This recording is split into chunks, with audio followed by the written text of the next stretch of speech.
Maravilloso, bienvenidos a todos. Mi nombre es Alison. Soy vicepresidenta de programas de aprendizaje en el Museo de Arte Latinoamericano. Bienvenidos, es noviembre 29 de 2023. Esta es una edición especial muy especial de MOLA Zoom Project. Es una exhibición acerca de arte y ciencias arteónica, el arte, la ciencia y la tecnología en Latinoamérica el día de hoy. Esto es parte de la exhibición que se llama Pacific Standard Time, Art and Science Collide. Es acerca de los problemas más urgentes de nuestra época, al explorar la conexión pasada y presente entre el arte y la ciencia. Es una serie de exhibiciones, programas públicos y otros recursos.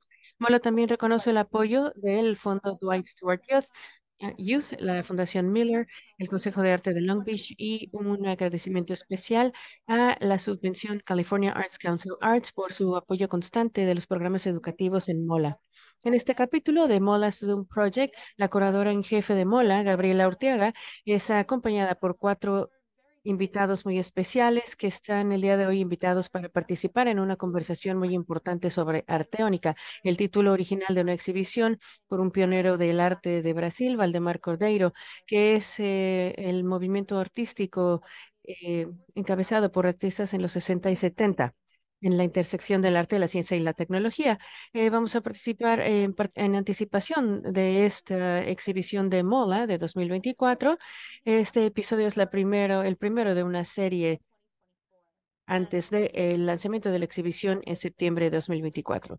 Junto con Gabriela Arteaga, me da un gran placer invitar o darle la bienvenida a Ana Livia Cordero. Es una bailarina, artista, coreógrafa, creadora de video y pionera de la danza de computadora, hija de el concertista Valdemar Cordeiro. También contamos con José Carlos Mariátegui, quien es escritor, curador y empresario de cultura y tecnología, fundador de Tecnología Andina en Lima.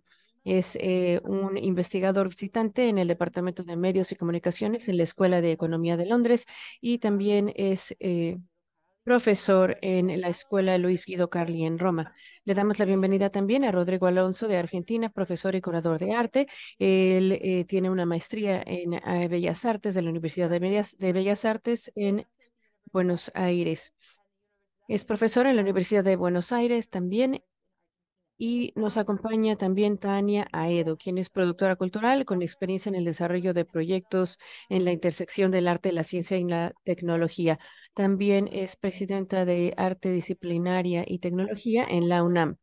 Quiero darle la bienvenida a todos. Muchísimas gracias y gracias a nuestro público en vivo.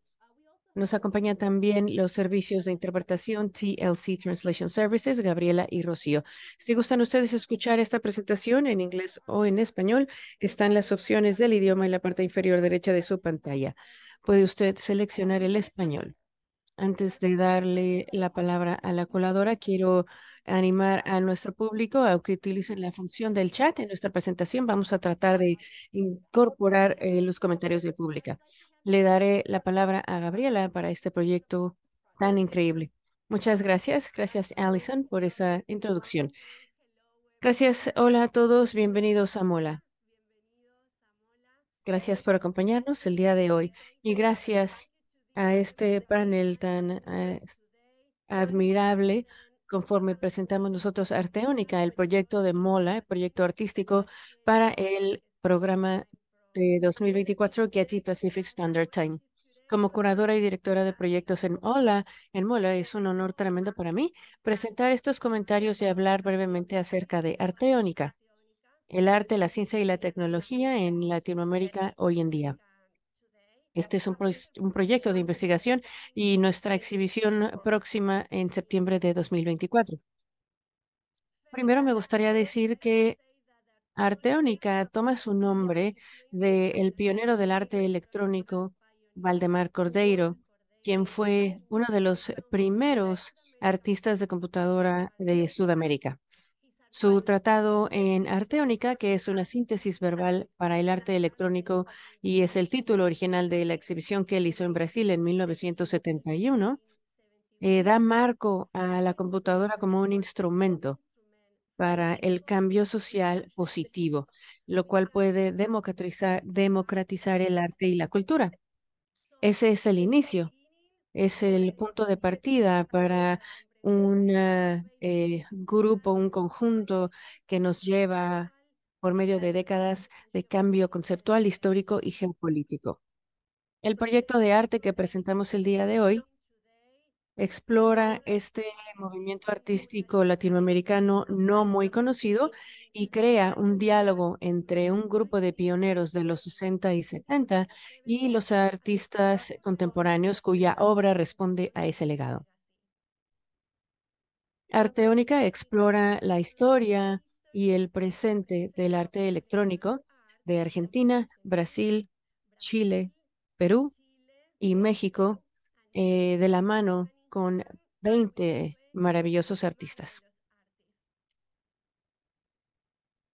A pesar de los conflictos tan difíciles en Latinoamérica, conflictos políticos y sociales en los años 60 y 70, la relación entre el arte, la ciencia y la tecnología se expandió durante ese periodo.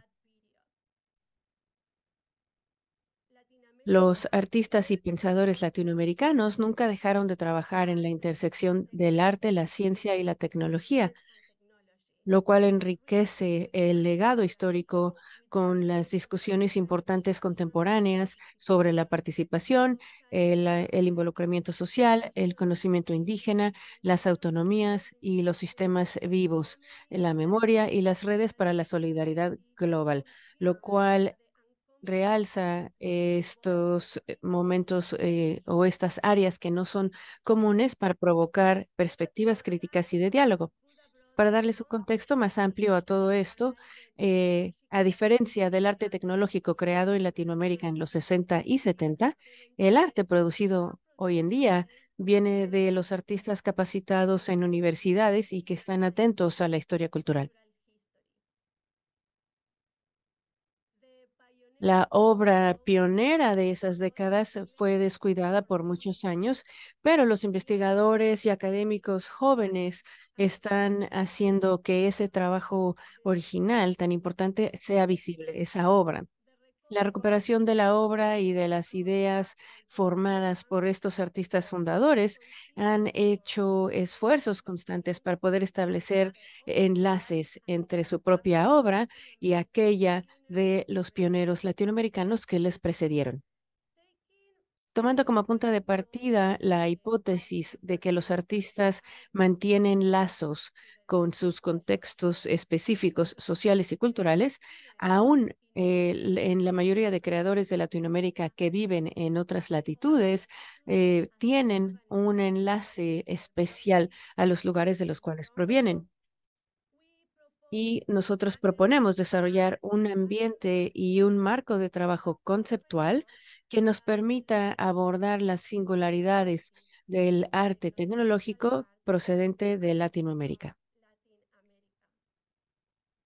Acerca de este panorama general que describimos, la obra arteónica que está en progreso se basa en tres ejes curatoriales y me gustaría brevemente compartir con ustedes algunos nombres. La primera está dedicada a los artefactos híbridos, las investigaciones ambientales y los sistemas vivos, con los artistas pioneros Teresa Burga, de Perú, Juan Downey, de Chile, Marta Boto y Giulia Cosice, de Argentina, y también entre los artistas contemporáneos con Patricia Domínguez, de Chile, Marcela de Armas, de México, Lucía Monge, de Perú, y Victoria Grip, de Brasil. Otro eje está dedicado a la colonización de la información o de los datos, la inteligencia artificial y el conocimiento indígena, en donde ustedes encontrarán artistas como Valdemar Cordeiro y Ana Livia Cordeiro, de Brasil, Francesco Mariotti, de México, Mariano Sardón, de Argentina, Reyane Cantoni, de Brasil, Constanza Piña, de Chile, y Juan Salas, de Perú. Y por último, hay un capítulo dedicado al activismo, a las redes o conexiones y las colaboraciones con Marta Minujín, de Argentina, Paula Weiss, de México, Leo Núñez, de Argentina, Tania Candiani de México y Dora Bartilotti de México. Y aquí es donde nos encontramos hasta ahora. Estoy solo el comienzo y estamos muy emocionados de tener un equipo tan increíble trabajando en esto en conjunto. Muchas gracias nuevamente a todos y ahora permítanme presentarles a Ana Livia, quien va a compartir con nosotros sus ideas y su conocimiento. Muchas gracias.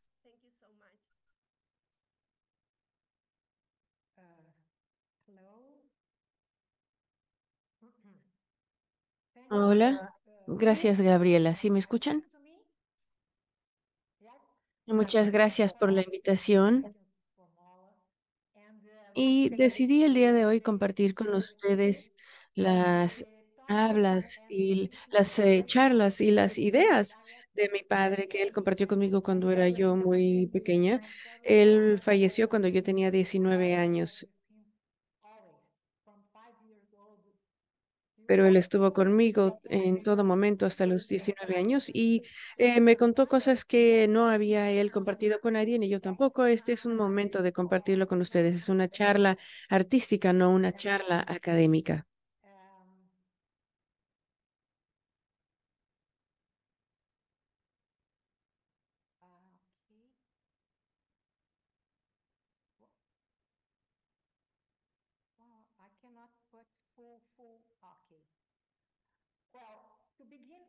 Muy bien. Quiero primero explicar la palabra arteónica, que signifique, que es la creación de dos palabras, el arte y la electrónica. Entonces, eso forma la arteónica. Y esto comenzó mucho antes de el uso de la computadora. Voy a utilizar sus propias palabras. Él dice, en el arte digital, que es un dígito, el dígito es lo mismo que un número, el mensaje es procesado numéricamente y llega a un nivel más elevado de precisión. Los ejemplos históricos del arte digital son Seurat, el cubismo analítico, el suprematismo, el neoplasticismo, todo constructivismo y el arte concreto. En el arte digital, la magnitud física se representa por un número en probabilidades estadísticas, en términos estadísticos que no excluyen lo que es la, la probabilidad. También vemos los movimientos concretos. En 1982 ellos lanzaron este manifiesto que se llamaba Ruptura y ellos indicaban que todo el arte es estupendo cuando es inteligente. Sin embargo, nuestra inteligencia no es la misma que la de Leonardo da Vinci. La historia ha tomado un tono cualitativo, no hay continuidad. Quienes crean nuevas formas de los viejos principios y ahora podemos distinguir a quienes crean formas nuevas de los nuevos principios. Y en este momento es cuando él empieza a hablar acerca de la ciencia. Y esos nuevos principios para él eran los principios de la Gestalt visual. Este es el libro que él siempre traía consigo. Era un libro español, un libro argentino, de hecho. Es un libro de 400 páginas y él lo leía y decía que esta era la base de todas sus creaciones concretas de arte. Hoy en día, esto se llama inteligencia visual y este es un libro muy bueno sobre cómo puede la Gestalt visual, cómo avanza con el paso del tiempo y cómo podemos tener este resurgimiento de la inteligencia visual y cómo es que podemos recrear lo que vemos. Un ejemplo, él siempre me decía, es el principio de la proximidad. Hay elementos que están juntos a otros elementos. Aquí tenemos dos elementos cromáticos diferentes, los rojos y los azules. Los rojos crean una diagonal porque todos son rojos. Nuestro ojo crea una diagonal y esto lo podemos ver en sus obras. Las similitudes en los elementos. No voy a hacer análisis de todas las obras porque no hay tiempo, disculpen. Vamos a repasar rápido. Y tenemos nada más una breve vista, un vistazo y después pueden estudiarlo después. El principio que se utiliza siempre es el principio de proximidad. Cuando los mismos elementos están cercanos los unos a los otros, se hacen grupos. Entonces pueden ver aquí en esta primera imagen, ven esos ángulos. Y en el segundo, en gris, pueden ver que los espacios vacíos también crean imágenes. Eso es muy, muy importante. Como el ojo crea el inverso, el lado inverso y las figuras que se crean con el espacio en blanco o vacío. Aquí tiene un ejemplo. Al centro de la obra está un vacío. Pueden ver eso en el centro. En este centro tenemos un rectángulo con giro, porque su ojo compone los grupos de líneas, siempre cuatro líneas. Bueno, podríamos hablar muchísimo de esta obra, pero disculpen. Voy a hacer esto rápido. Pueden ver este principio de proximidad. Y aquí tienen diferentes grupos, este tipo de proximidades que generan seis grupos distintos en rangos de cuadriculados o rectángulos, perdón. Y aquí van a ver en el video.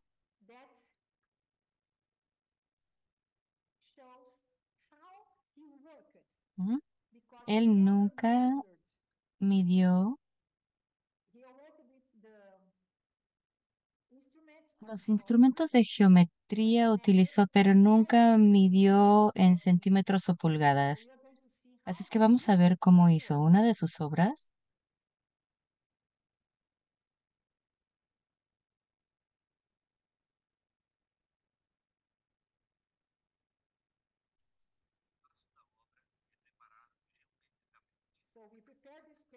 Entonces prepara el espacio de manera geométrica.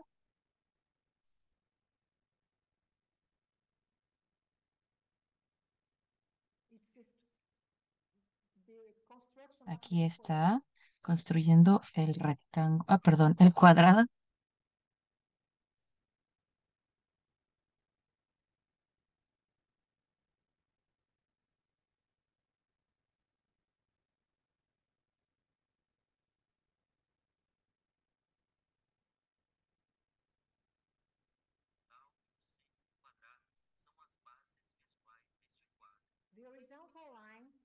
La línea al centro son las bases de estas obras.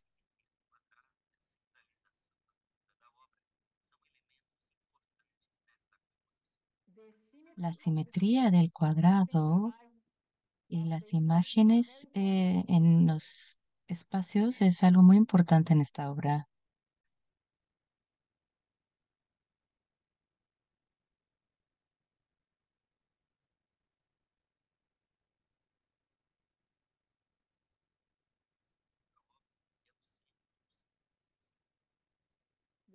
Al centro del cuadrado es el centro del círculo principal.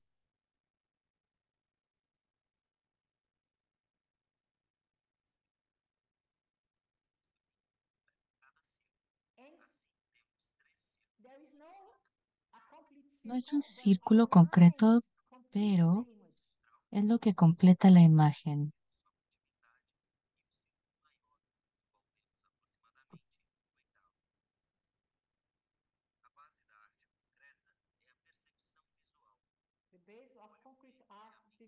Esto es depende de la percepción del ojo.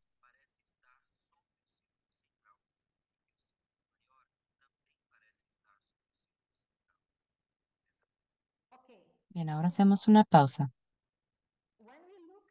Cuando vemos esta imagen, podemos ver la profundidad de la imagen se obtiene no por la perspectiva lineal que obtenemos de la época de renacentista y que pasa por toda la época del figurativismo, sino que se obtiene de la superposición de los círculos que uno construye en su mente utilizando lo visual. Por eso dijo que no hay continuidad en este manifiesto, sino que es una ruptura. Ahora tenemos esto y podemos entender qué es lo que estaba diciendo que no era la inteligencia de Leonardo, porque lo que no es la perspectiva lineal de del renacentismo. Seguimos.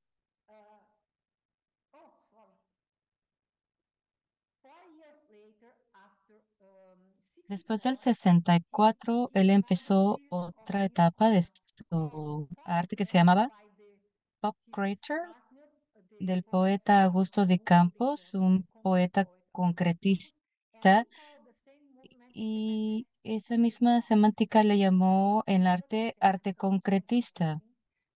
Esto se basa en espacios, movimientos y en mis palabras. En mi obra, el objeto es ya está listo y la desintegración del espacio de los objetos es también una desintegración de semántica, la destrucción de las convenciones o los convencionalismos y por otro lado una construcción semántica, la construcción de un significado nuevo. Entonces él va de la sintaxis del arte escrito al concreto plástico donde tiene un significado especial. Y aquí tienen una obra en donde él con periódico usó dos páginas de periódico y estaba estudiando la inteligibilidad de la imagen, es decir, cuánto puede entender de esta visión óptica. Si ven en la última palabra, la grande, ven la palabra revolución, revolución en portugués. Y pueden, bueno, sí está en portugués, pero yo que hablo portugués puedo reconocer palabras. Y este estudio de la inteligibilidad trajo a la luz, esta es una obra de Fine Arts of Houston que pertenece a ese museo y esta labor son las reglas, las personas pueden destruir o desplazar las reglas y pueden destruir las palabras y le dan un nuevo significado, como dijo él. Y en este estudio de inteligibilidad lo llevó más a fondo y cortando imágenes en cuadrados y pensar cuánto puedo poner de cada uno y al mismo tiempo todavía poder ver la imagen original, incluso estadísticamente, pueden ver la estadística, pueden ver esa segunda imagen en blanco y negro. Y esto fue algo muy serio en la base de de su obra en computadora. En el 68 empezó en el 67, pero el primer resultado se dio en el 68. Él empezó a utilizar fotos y él colocaba los periódicos con cuadrados encima de la fotografía y manualmente marcaba para cada uno de los cuadrados un número que correspondía al grado de gris y negro, que era blanco y negro pero en gris. Y en esta segunda imagen se ven y luego ponía todos los números en un montón de tarjetas y quiero que entiendan que la computadora que él utiliza tenía 5 megabytes de almacenamiento y como 300 terabytes ah, algo de bytes. No escucho la intérprete para que sepan lo primitiva que era, quizás gigabytes. Y esta computadora era tan grande como lo era una recámara. Entonces eso era muy, muy al principio. Bueno, me remonto a la digitalización, que era algo manual, digamos. Tomaba cada una de las líneas de estas hojas de papel en donde ponían los números conforme al grado y un montón de tarjetas perforadas y luego las imprimía. Como la segunda imagen, los números, cada número correspondía a un grado de gris. Y después, una graduación de gris, ok, es una graduación de gris. Y después le ponía las palabras superimpuestas o empalmadas. Si pueden ver, el número 7 es el blanco. Y luego el número 1 es el color negro que pudiera obtener. Y después empezaba a hacer la búsqueda de esas imágenes digitalizadas. Esto se llama La mujer que no es bebé. Bebé es para Brigitte Bardot, que era la actriz francesa que era el símbolo sexual del momento y era la mujer más hermosa, perfecta. Y luego tomó esta mujer que no es bebé, que es una mujer de la guerra vietnamita del 71. Esta obra es del 71 y esta era una guerra muy cargada de política porque él escogía al azar el 27% de los números y el número que elegía le ponía la letra X. Entonces empezaba a destruir la imagen. Él me dijo que si tuviera 28% no hubiera podido reconocer el rostro ya. Entonces algo muy icónico porque tiene que ver con la destrucción de la imagen, la inteligibilidad de la imagen, qué significado tiene en la semántica en cuanto a la destrucción del objeto y también en las figuras mediáticas a las figuras por ejemplo, de la actriz entonces. Esta es otra obra que hizo Giorgio Buscatti del 68, el primero. Esta primera imagen es de un póster de San Valentín. Pueden ver las imágenes de dos personas enamoradas. Ven sus cuerpos a la derecha y en la segunda imagen obtuvo nada más el perímetro de de la sombra de las imágenes y en la segunda es más clara.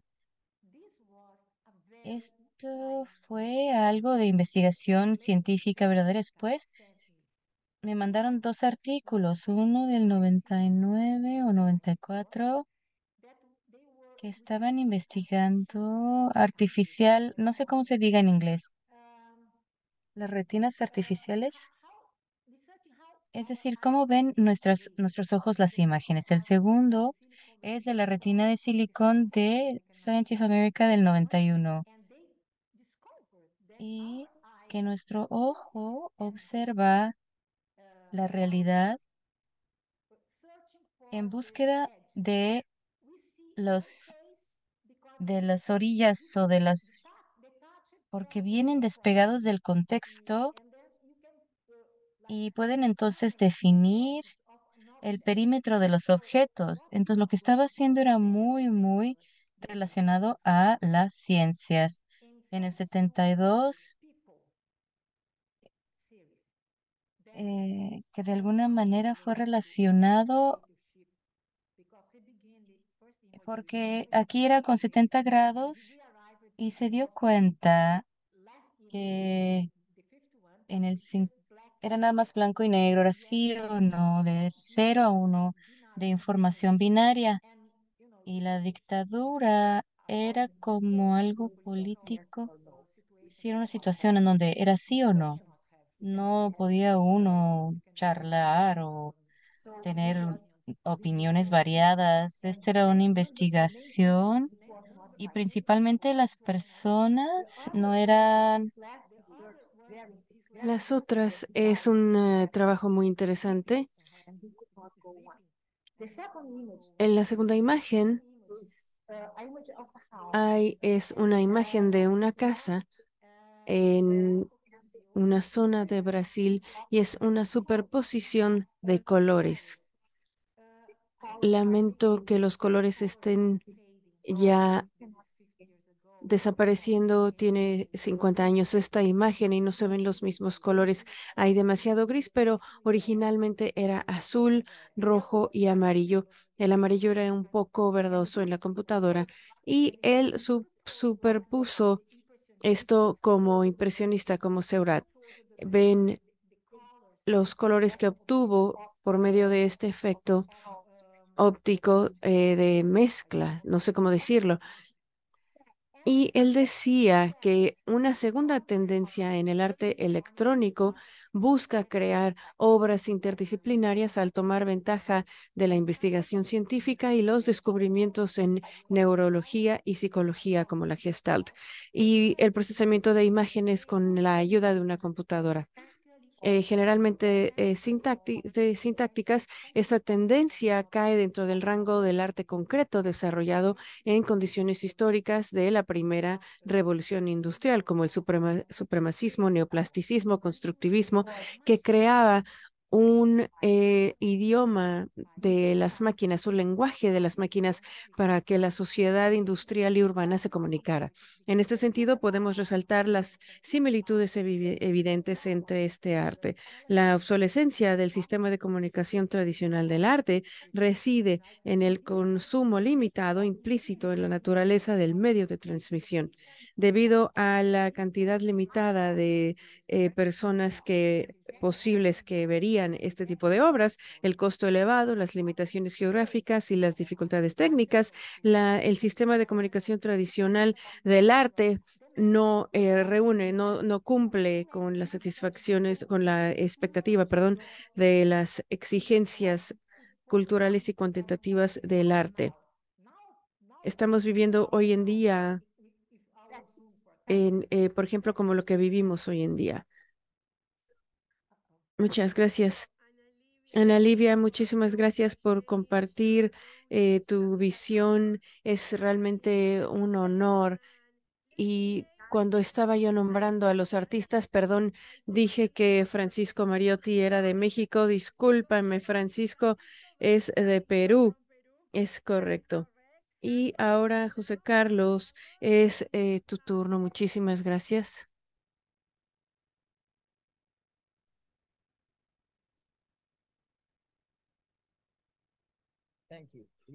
Gracias. ¿Pueden ver mi pantalla? Sí. Bueno, primero que nada, gracias a Gabriela y al equipo de Mola por la invitación en participar en este proyecto de Zoom, que es parte de la exhibición de Arteónica. Y me da mucho gusto compartir el panel con amigos tan queridos como Tania y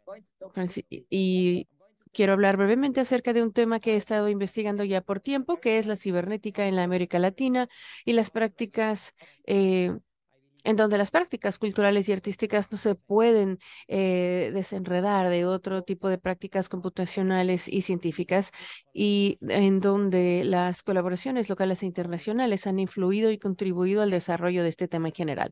Voy a conectar esta pequeña historia de los artistas que son parte de la exhibición y que se consideran pioneros: Francesco Mariotti y Teresa Burga.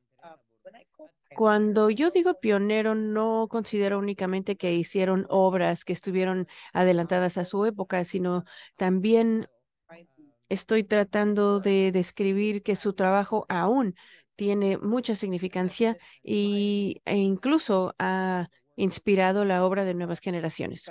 Estos artistas pioneros que trabajaron en los 60 y 70 no trabajaron en aislamiento. Eran parte de una sociedad que cambiaba de forma abrupta, generalmente en el contexto de la tecnología. Y mencionamos que generalmente el contexto social y político, no mencionamos el contexto computacional y cibernético, que es lo que voy a tratar yo de dar como un antecedente, y después hablaré de las obras de estos artistas. Voy a comenzar con la llegada de una de las primeras computadoras en América Latina, la que llegó en Venezuela, una IBM 650 en 1957, que también fue muy interesante. Estaba en el Departamento de Cálculo Numérico en la Universidad de Venezuela en Caracas, y en particular el Centro para el Desarrollo de los Estudios, que se llama CENDES, y desarrolló algunos de los métodos de experimentación numéricos más innovadores que se aplicaron a la realidad económica y social de América Latina en su momento. Y una figura prominente es Manuel Sadowski, el fundador del Instituto de Cálculo de la Facultad de Ciencias Exactas y Naturales en la Universidad de Buenos Aires. Él fue un pionero en computación, no solamente en Argentina, sino también en Uruguay. Y él estaba a cargo de adquirir la primera computadora en Argentina, una Ferranti Mercury, que tenía el apodo Clementina. La idea de tener esta computadora era usar computadora para los problemas más graves del país.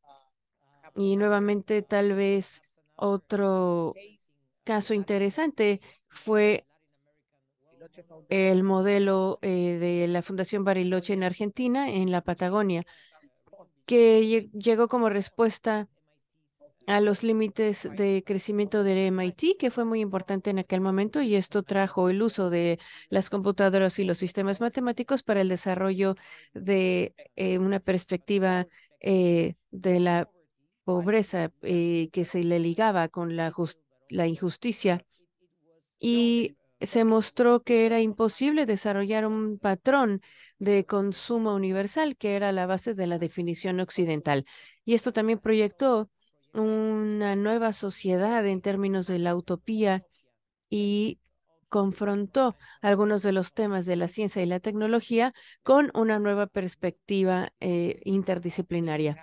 Después tenemos, por supuesto, el proyecto CyberSyn, muy conocido. Recientemente hubo un podcast acerca de esto que lo produjo Evgeny Morozov y era un proyecto de 71 a 73 durante la presidencia de Salvador Allende, con el apoyo de un Stafford Beer, inglés muy conocido, que también tenía como meta distribuir tener un mejor sistema de distribución para ayudar al manejo de la economía chilena, sobre todo en la nacionalización de las empresas.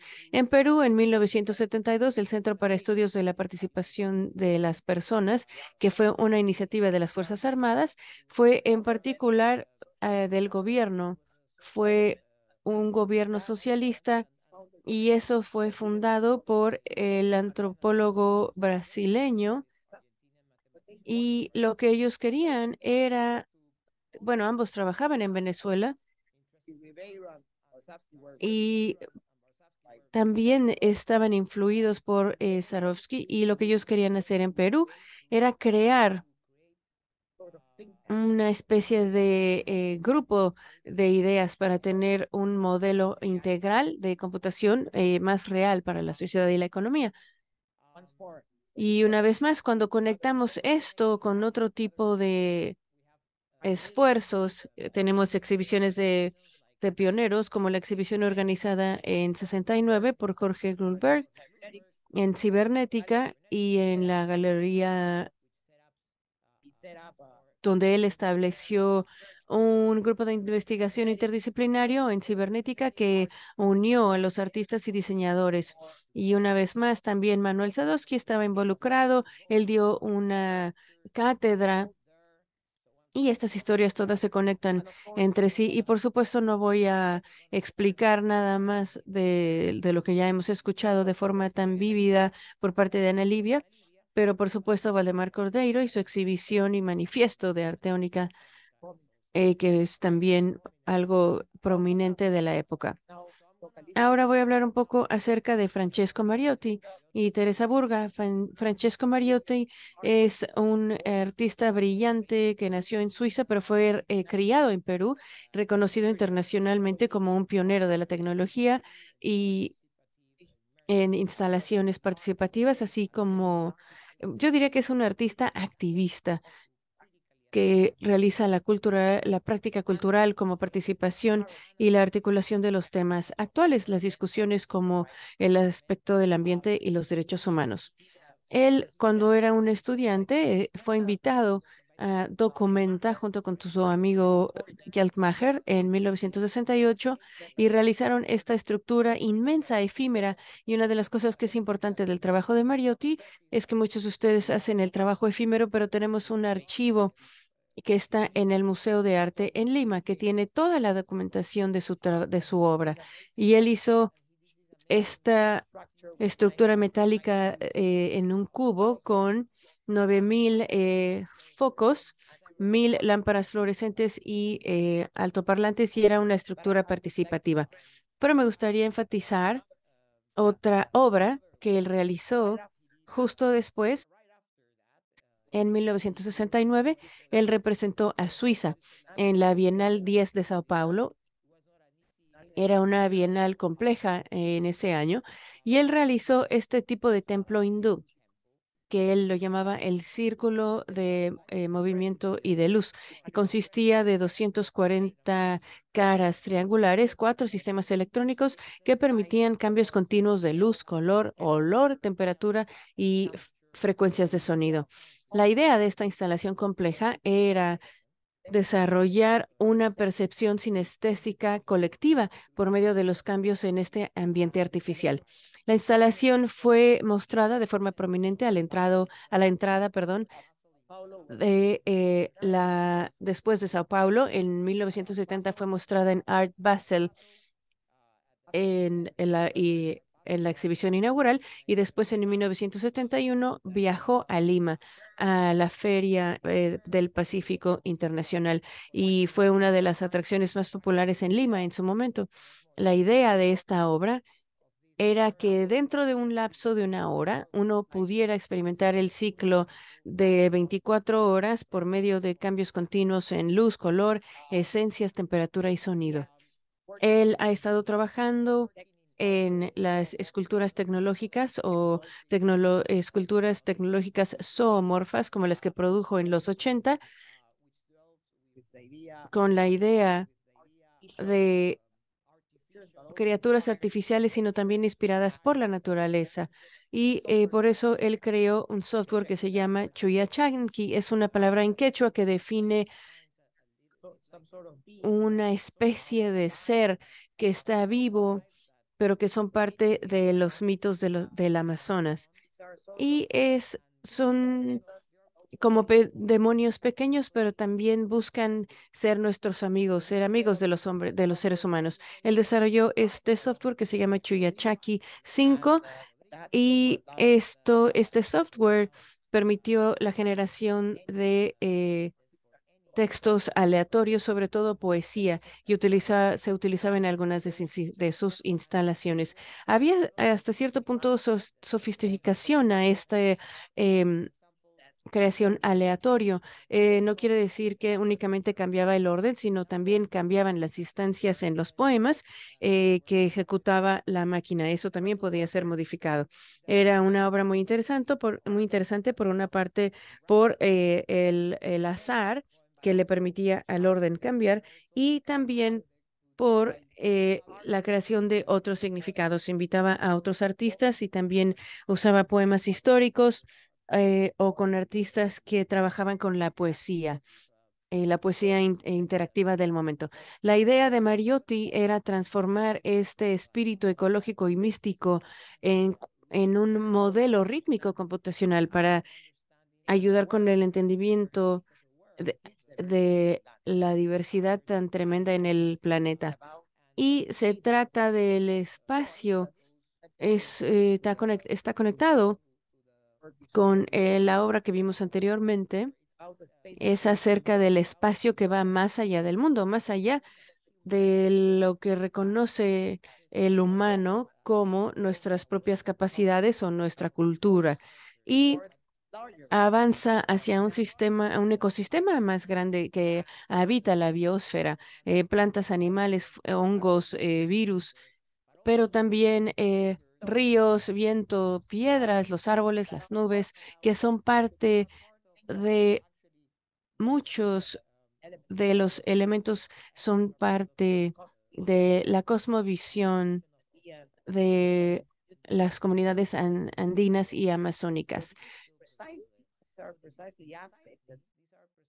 Estos es precisamente los aspectos que desafían lo que generalmente se conoce como inteligencia artificial, porque las máquinas no van registrando lo que es el mundo real, no van llevando un registro de experiencias reales, sino de datos. Y en ese sentido, Estos son de alguna manera obras que nos hacen hacer una reflexión acerca de estos temas contemporáneos. Después está Teresa Burga. Ella falleció recientemente. Era una artista de multimedia de los 60 y 70 que la coloca como una pionera en las artes visuales, pero también lo que podemos llamar el arte basado en información, y que puede entrar a una combinación vasta de posible por parte de disciplinas que ahora llamaríamos nosotros las teorías informativas y claro, cibernética. Y eso influyó a su labor, sus intereses, y llevó a cabo varios experimentos que hoy día pudiéramos decir que era acerca de regulación, control, estandarización y perfil. Y en sus estudios en el Instituto de Artes de Chicago ella desarrolló varios trabajos conceptuales, los cuales solamente pueden ser posibles, construidos y ejecutados en recientes retrospectivas de sus obras. Ella las pudo concebir, pero no se construyeron sino hasta recientemente. Uno de estos es la que se llama La labor que desaparece cuando el espectador intenta acercarse. Interesante explicación, sino también es interesante la estructura. Hablaremos un poquito más acerca de eso, pero el asunto es que esta fue una propuesta de una instalación iluminada o de alumbrado o de luces. Básicamente es un ambiente interactivo, óptico, es elusivo, y cuando nosotros lo observamos es básicamente. Es una pieza que está instalada en una sala grande, oscura, con diferentes focos, diferentes colores, en un muro, y estos gradualmente se van desapareciendo, perdón, se van apagando y se van encendiendo y generan estas formas horizontales y verticales en el panel. Este es este tipo de obra participatoria, lo cual quiere decir que el espectador siempre va a tener algún tipo de interacción con ello. En términos del contexto del museo, es similar a la manera en que uno examina una pintura. Esta era una observación realizada por la doctora Bigshell o Dorota Bigshell, que también estudió el trabajo en las obras de Teresa Burga junto con Miguel López, quien también es un curador que ha estado haciendo investigación de las obras de Teresa Burga. Cuando regresó a Lima, de manera interesante, no encontró la manera en que las personas le interesaban sus estructuras. Es que trabajó en administración de aduanas en el gobierno del Perú, en donde diseñó estructuras para poder construir sistemas de informática. Entonces, de manera interesante, su labor, tanto como artista y como funcionaria civil, fue una crítica que, bueno, ahora entra en ese miedo del uso masivo de información y los instrumentos de análisis. Una de sus grandes obras es un autorretrato que primero se presentó en 1972 en la Galería Igna de Lima, y eso se basaba en el análisis profundo de la data corporal del burga en sí, por medio de unos diagramas y valoraciones médicas que se realizaron un día en específico, 9 de junio de 1972. La instalación se dividió en tres secciones: el rostro, la sangre y el corazón, que trataba entonces de agudizar la información, el tipo de diferente información, para hacer algo que pudiera ponerse a prueba y pudiera entonces generar fuentes de datos depersonalizados. Y lo que sucedió aquí es que es como Burga transformó esta información a luz y sonido de alguna manera, y diferentes tipos de dispositivos y también mapas mentales. Entonces ella reorganiza la información de su cuerpo. Estas obras de Burga en sí es prueba de cómo tanto lo conceptual y los sistemas son de manera inherente relacionadas a la tecnología informática, y muestra su capacidad genial para almacenar información, identificar los elementos en común y fusionar la estructura más lógica.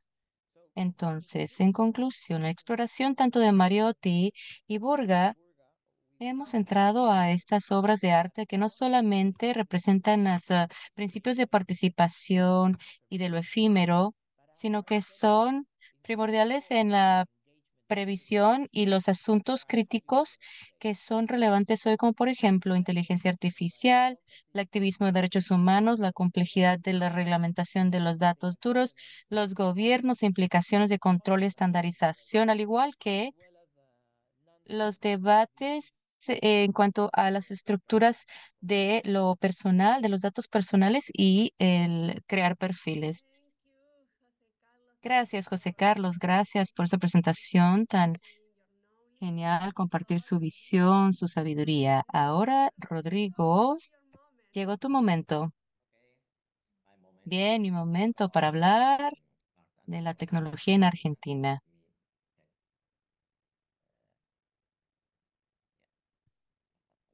Mi presentación, ¿lista?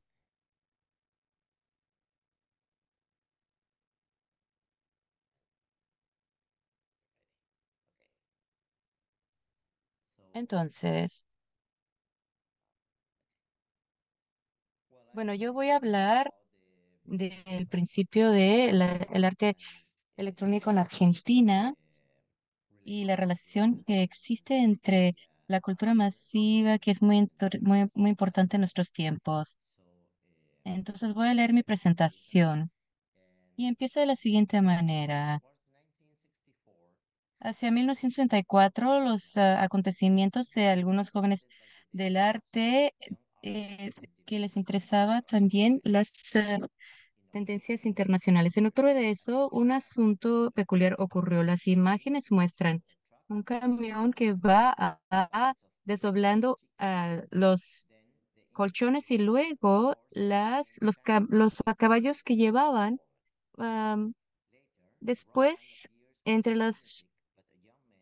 una banda de rock aparece tocando música y los jóvenes empiezan a envolverse con los miembros con listones. Después el lugar está lleno de globos y un par de eh, fisicoculturistas que los hacen explotar de una manera muy seria contra el público, vestidos de una manera muy formal, completamente sorprendidos. Este es del 21 años de edad, se llama Marta Menuji. Aquí la vemos disfrutando del debacle que acaba de ejecutar. Ella está detrás de una de las cámaras de televisión que ha grabado todo el suceso y lo ha retransmitido en tiempo real a los desapercibidos espectadores de un programa público. Sin duda, sin saber, Minujín estaba realizando el primer acontecimiento en vivo por televisión en la historia. Como muchos artistas pop, quien quedó fascinada con los medios masivos. Ella no tenía ella desdeñaba los formatos artísticos tradicionales y creía que el arte debía ser un elemento vital. Ese año, 1964, se ganó el prestigioso premio del Instituto Torcuato de Buenos Aires con una instalación de colchones multicolores que invitaba al público a que se relajaran y disfrutarlos. Su título era Roll Up and Live. Al año siguiente, junto con Santonín, diseñó una mega instalación que invitaba a los espectadores a experimentar espacios insólitos y lúdicos. Se llamaba la Minnesunda, una palabra que quiere decir algo como confusión en Buenos Aires, y para o sea, advertía lo que podía encontrar en el interior, un pasillo color neón con muros que iban en paredes giratorias, una pareja en la cama de habitación y adivinar un número en el dial de un teléfono. Cerca de la entrada había un dispositivo. Los espectadores fueron invitados a subir una escalera, encontrar tres televisiones, en uno de los cuales podían ver su propia imagen producida por un circuito cerrado de televisión. Era más de 75 y los portapacks aún no estaban disponibles. De hecho, hasta donde sabemos, Nam June Pak recibió el suyo en octubre de ese año.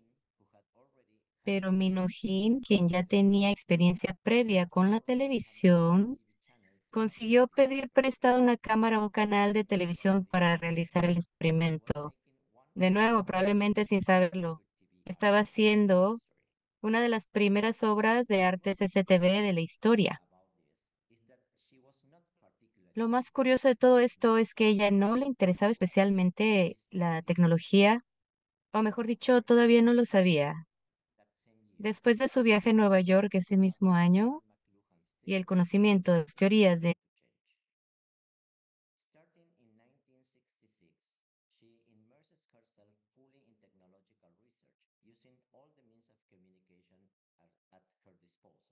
todas las maneras de comunicación a su disposición en la realización de la simultaneidad, un acontecimiento que iba a producir coincidentemente en Buenos Aires, Nueva York y Berlín en colaboración con Ana Capro y Wolf Hostel, el entorno mediático con televisores, radios, películas, diapositivas, parlantes, fotografías y teléfonos, con el fin de resaltar las transformaciones del entorno producidos por las últimas tecnologías.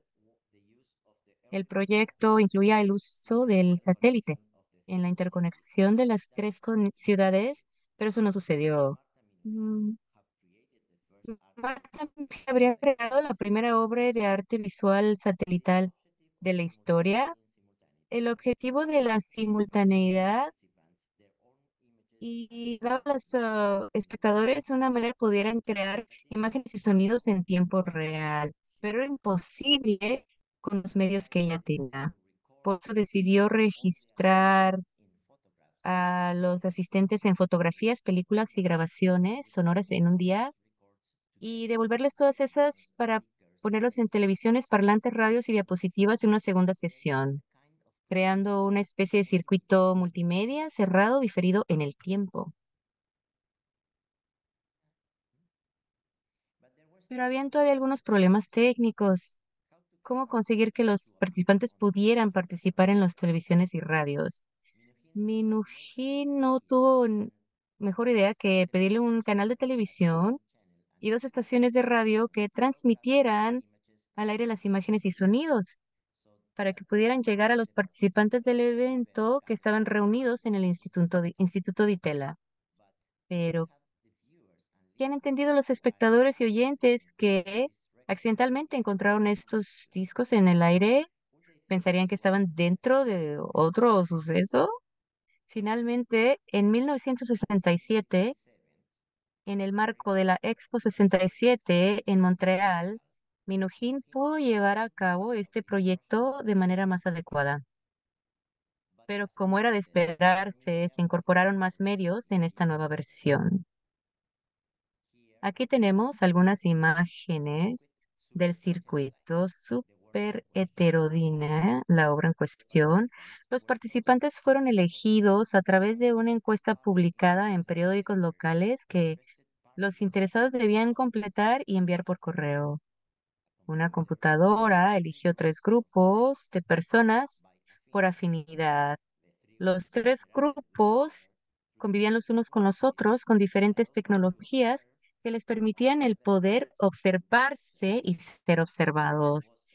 Era algo muy complejo que incluía varios niveles de información y medios con estos efectivos circuitos cerrados, múltiples interacciones en tiempo real y llamando constantemente al protagonista para hacer una reflexión sobre la experiencia.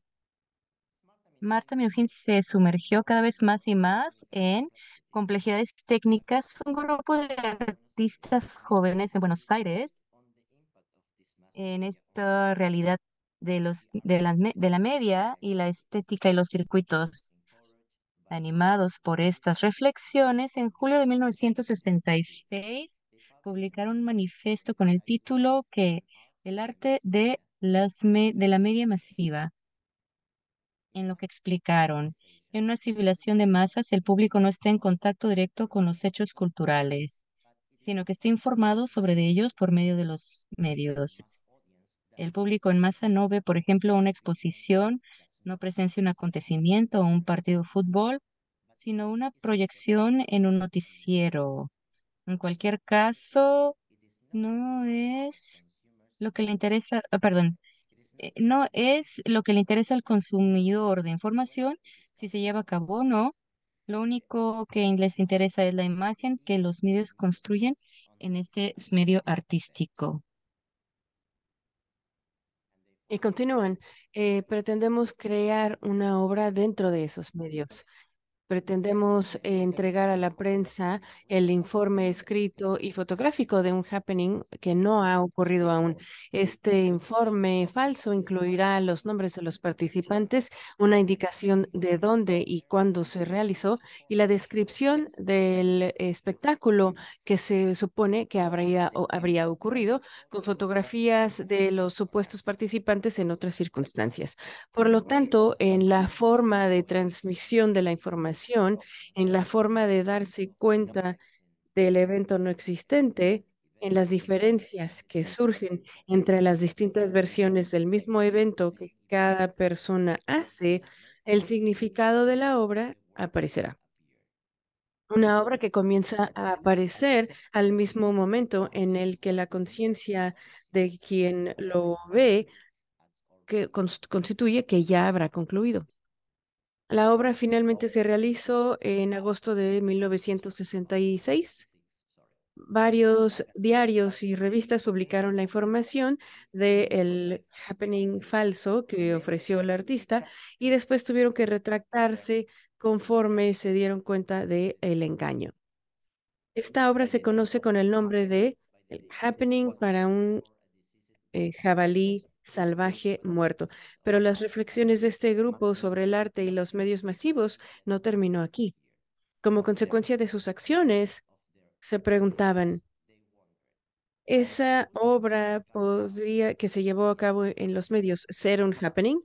Además, aunque era un evento efímero que únicamente persiste en la memoria del público, ¿no debería un happening de ser participativo y espontáneo? Guiados por estas premisas, le dan figura a una especie de producción que se llama anti-happenings y que consisten en la recreación de happenings famosos basados en sus descripciones en los medios.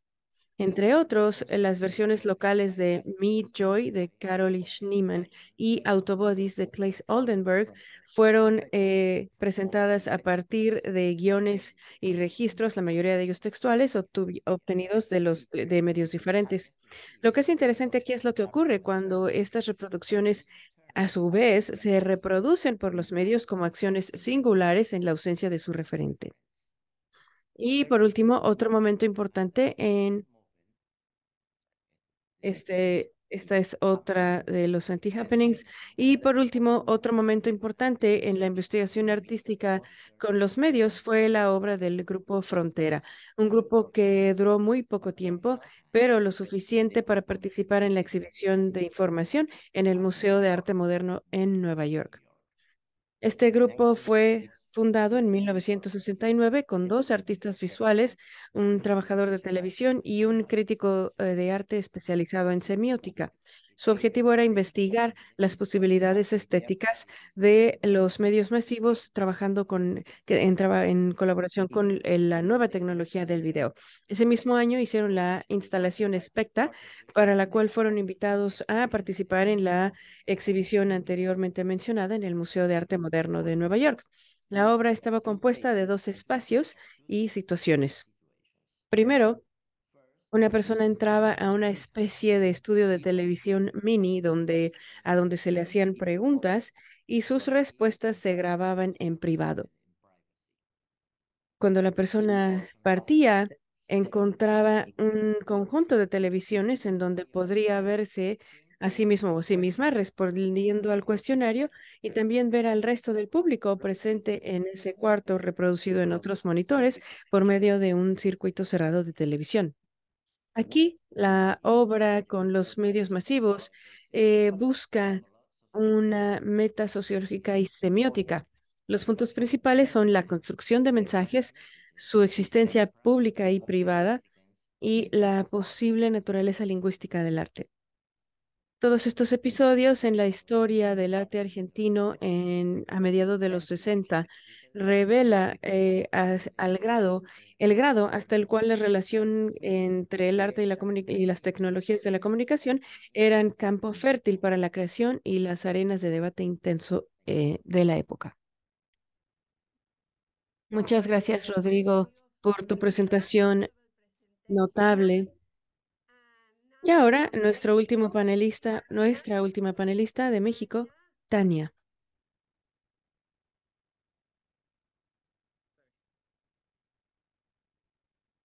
Hola, hola Gaby, hola a todos. Voy a compartir mi pantalla.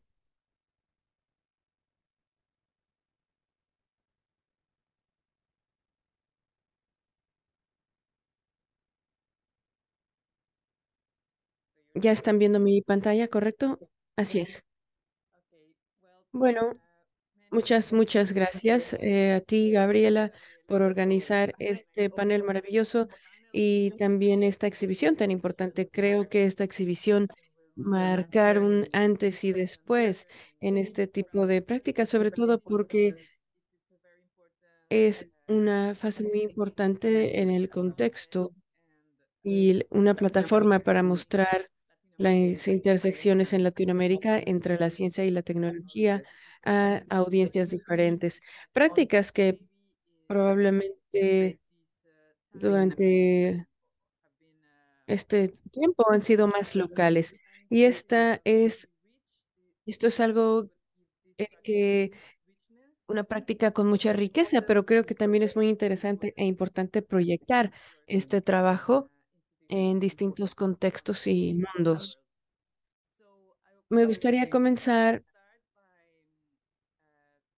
hablando de algunas de las intersecciones o de las intensificaciones en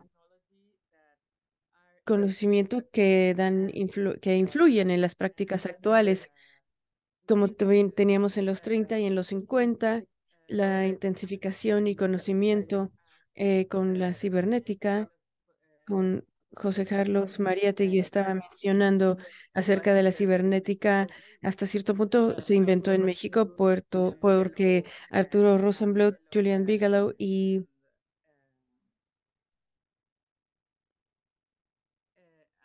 perdón, se me olvidó el nombre del matemático, perdón, Norbert Wiener, escribieron estos ensayos increíbles acerca de la cibernética y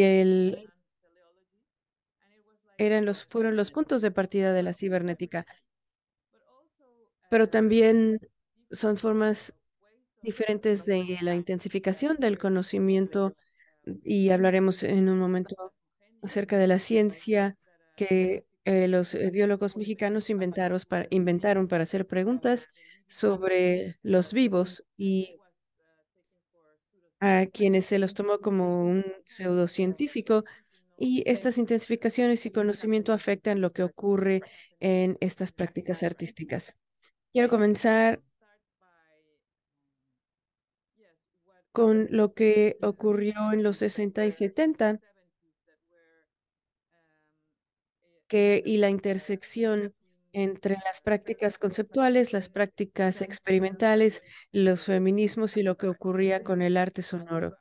Y después, para el final de la presentación, hablaremos acerca de la biomedialidad y cómo es que estos conocimientos diferentes que estamos viendo que surgen a principios del siglo XX se reflejan en lo que en lo que ocurre ahora en la biomedialidad y la reescritura del futuro y los proyectos de investigación y creación. Voy a comenzar con Paula Weiss. Es muy importante que Paula Weiss esté en esta exhibición. Su obra era desconocida y ella también fue una pionera en la interacción entre el cuerpo y la cámara. Y afortunadamente su obra ya ha sido recolectada por MOAC, el Maestro de Arte Contemporáneo de la universidad, y su obra de video está se preserva en la UNAM en el Centro de Documentación también de MOAC. Y ahora es momento de hacer investigación acerca de lo que Paula estaba investigando y lo que ella preguntaba en su momento. Cuando yo empecé a investigar en sus archivos, era sorprendente ver la obra que se repite de forma insistente y su percepción. La investigación y una más profunda en ese archivo para buscar la relación entre la obra de Paula Weiss y las prácticas somáticas actuales que son muy intensas en México en este momento. Y por supuesto la influencia, porque Paula Weiss, la exhibición se llamaba la TV. Su interés era en televisión y por eso es que es, tengo aquí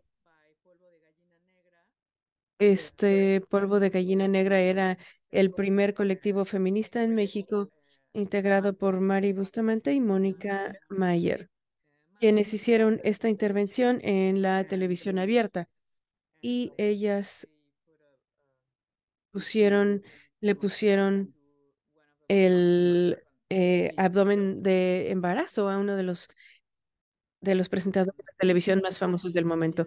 Ella es Jimena Cuevas, también hizo una intervención en la televisión abierta en 2001. Y quería yo agrupar estos tres elementos, estas tres piezas, y hablar acerca del interés en la televisión como máquina de poder y las posibilidades políticas de intervenir en la televisión en vivo y la televisión abierta. El estridentismo a principios del siglo XX era también una práctica que está influyendo en lo que ocurre en el día de hoy, porque las intersecciones entre el arte, la ciencia y la tecnología en México se ven permeadas por el texto y la textualidad y las preguntas acerca de la textualidad más amplia. Tenemos aquí dos libros de Quintanilla, que era un poeta. El del lado derecho es el poema que se considera el primer poema de radio, porque no se refería a la radio, sino como dijo un crítico, era un poema que se integraba a la radio en el concepto del poema. Esta es la fórmula secreta de Rubén Gámez, el primer, la primera, el primer filme experimental en México y también es poco conocido y también marca algo muy importante porque el texto del filme es de Juan Rulfo, uno de los escritores más importantes en México y también un escritor cuya obra como artista experimental no ha sido reconocida como tal. Juan Rulfo se considera un escritor, pero conocemos su fotografía, pero no este aspecto de su obra. Y también hay críticos a los que les gusta hacer marcar un linaje entre esta obra y lo que ocurrió después de forma experimental. Por ejemplo, como Ulises Carrión, esta pieza es la muerte del la persona que se encarga del arte y hizo la mayor parte de su escritura experimental y conceptual y de sonido. Y también su obra no es muy conocida hasta una retrospectiva que ocurrió hace varios años y una de ellas ocurrió en el Museo Reina Sofía en Madrid.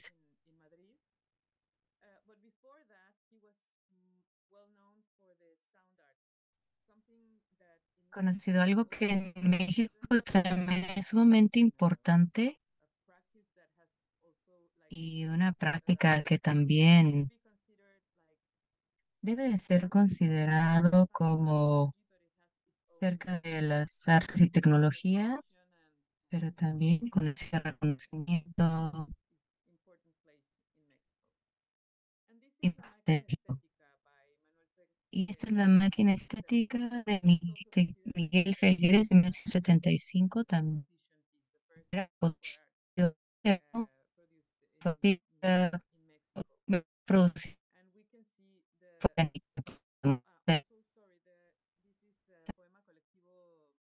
llama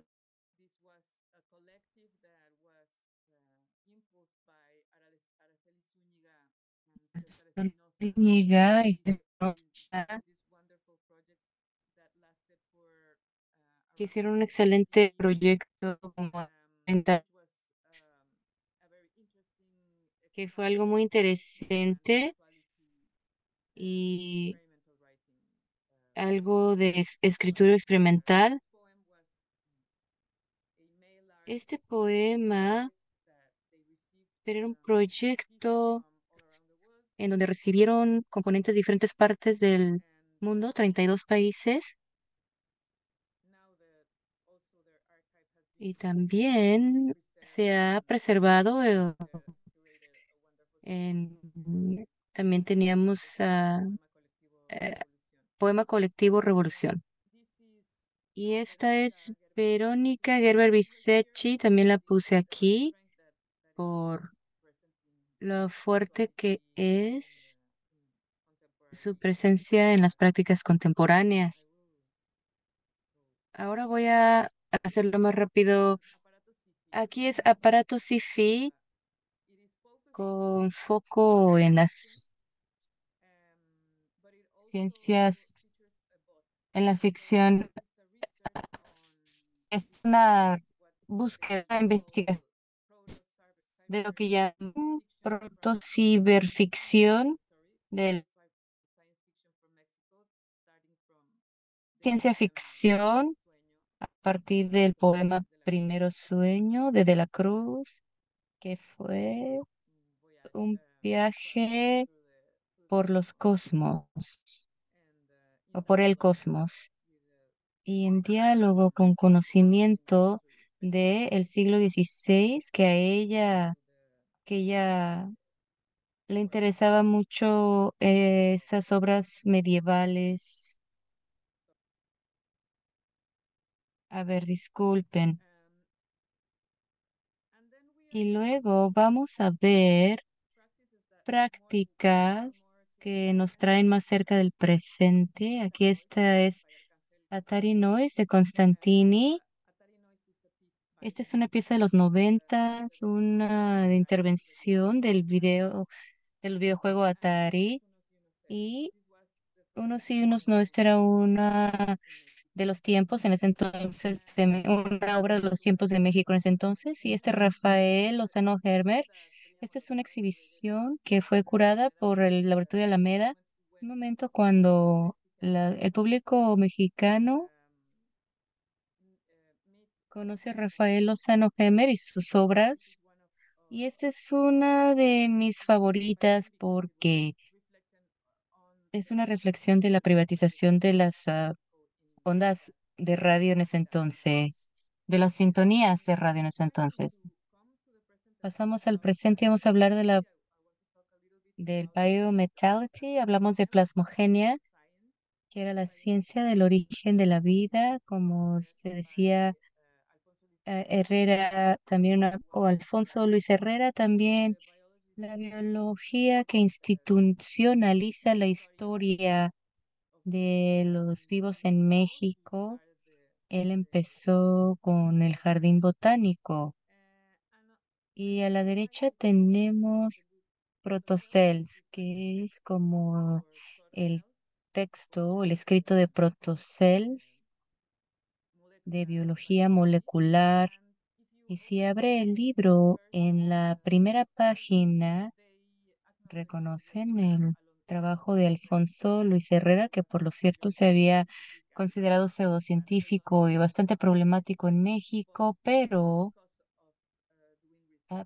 por las investigaciones que realizaba en estos, o la investigación y también experimentos para poder encontrar el origen de la vida. Este es los Interspecifics, que es el Codex Virtualis. Interspecifics es un colectivo en México y hacen investigaciones y lo interesante de sus prácticas es que siempre están conectando el conocimiento con compartir el conocimiento con talleres y diferentes formatos y situaciones. Codex Virtualis, que es lo que dice, es una organización, por un lado, de criaturas fantásticas que vienen, por ejemplo, el Códex Serafiniano, o de diferentes fuentes de ficción, y por el otro lado, aprendizaje de máquinas y la inteligencia artificial.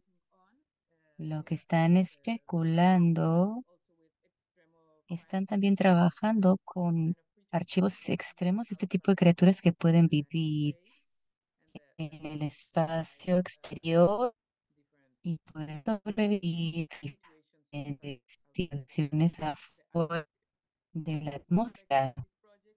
Entonces, este es un proyecto de especulación ligado a lo que estamos hablando de Alfonso Herrera, la- no, no,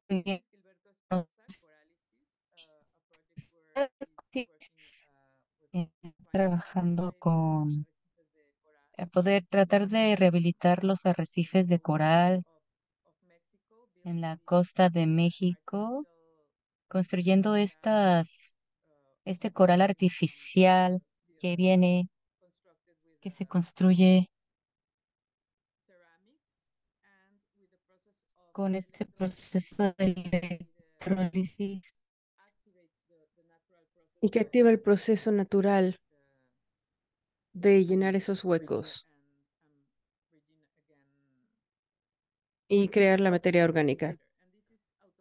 Y esto es autofotosintética, una pieza o un proyecto que reflejaba, que reflexionaba sobre los desechos de una ciudad y toma energía de los desechos de la ciudad. Y en el centro existe una comunidad de organismos que están recibiendo o haciendo la fotosíntesis a partir de la energía del agua contaminada. Esto es plantas nómadas, también otra pieza que se enfoca en recuperar la, el agua contaminada de un río, utilizando la contaminación para alimentar a las plantas y que realice sus procesos energéticos. Y esta es Eisenia, es una máquina de impresión orgánica por parte de Electrobiota, está integrado por Gabriela Munguía y Lupe Chávez. Esta es una pieza de 2016. Y esta es una impresora muy lenta que imprime con materia orgánica. Y pueden ver ustedes el pasto, el césped del lado derecho de las semillas que se colocaron ahí con la máquina. Esto es por el colectivo Arte más Ciencia. Y este es un colectivo muy activo en México y en la universidad. Y especialmente su líder, María Antonia González Valerio, quien es una teórica y filósofa y curadora que vive y trabaja en México. Y ella es una autora muy interesante también. Antes de este libro, ella publicó Encuentros de Animales. Encuentros de Animales, que es una reflexión sobre el clima. Quiero terminar con dos piezas. Sinamikuta de Marcela Armas. El intérprete se desconectará a las 12:30. Muchas gracias. In the left side, we see Marcela doing a ritual with a maracame, who is a participant of the Huitzarica culture. Marcela did this beautiful air instrument, and she worked with a pirrotita, a stone from the Huitzagrica culture that they lent the stone to her. And in this intervention, in this performance with the maracame, they built a device where both Marcela and the maracame put their hand, and this stone, Pierrotita, has a quality that whenever a abrupt change happens, the stone changes its orientation towards the magnetic field of the earth. So the behavior of the stone was recorded or was altered by this joining of hands and hearts between Marcela and the maracame. And finally, this is a piece by Tania Candiani. She did this piece during the project La Gravedad de los Asuntos. She did this prototype of one of the first flying machines, the machine, the Besnier. Yes, and I didn't talk about astronomy, but astronomy is also a very important knowledge in Mexico that has influenced and had a very interesting conversation along with artists also. Excellent. Thank you so much, Tania. I want to appreciate, thank you so much for a fantastic presentation. I want to let everyone know we have come to the end of our hour and a half, which is a shame because this has just been extraordinary. And I know Gabriela is with me in saying we are really excited to continue this conversation, this very rich conversation. There are so many ideas to talk about. Leading up into the exhibition in September 2024, we will have a number of Zoom projects with the artists that are going to be part of Arteanica. Our first next episode being on December 13th. So we do invite you to join that. I want to say thank you again to Ana Livia Cordero, Dr. Jose Carlos Maratigue, Rodrigo Alonso, and Tania Aedo, and of course, our Chief Curator, Gabriel Urtiaga. This has just been amazing. Our audience has put some fantastic comments in the chat too, so I'll leave that open for a few minutes for everyone to take a look at. Thank you to our audience for being here. I'm excited for this, Gabriela. I can't wait. We'll see you all next time. Thank you.